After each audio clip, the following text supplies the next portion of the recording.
du champagne, un coup de revolver qui fuse, la dégustation puis un générique célébrissime coïncidant avec son arrivée dans la série.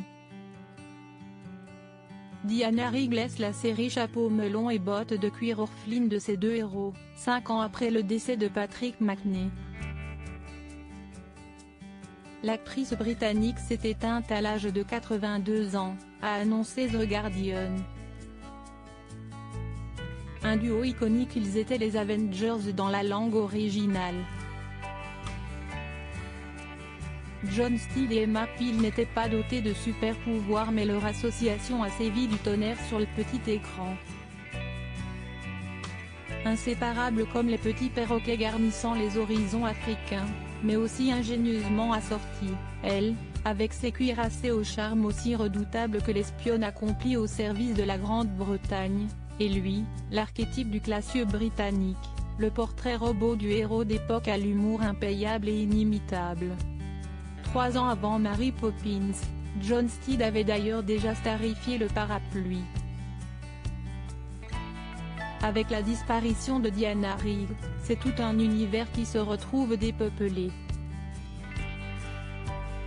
La série compte parmi les plus influentes des années 60, une décennie si faste pour la culture britannique avec l'avènement des Beatles. Le charme de Diana Rigg a décidément fait des ravages dans le milieu de l'espionnage puisqu'elle a ni plus ni moins épousé l'agent 007 dans Au service secret de Sa Majesté. Un opus culte puisque James Bond devient veuf dans la scène finale. 2 autres actrices de chapeau melon et bottes de cuir ont d'ailleurs intégré la célèbre filmographie. Un rôle crucial dans Game of Thrones. Pour autant, elle a boudé à de maintes reprises le cinéma avec une page blanche entre 2006 et 2020. Sur le petit écran, elle en a profité pour signer des dernières performances remarquées, à l'instar de la futée Lady Olenna Tyrell dans Game of Thrones. Son personnage a créé un séisme dans la 4e saison en provoquant l'assassinat de Joffrey Baratheon.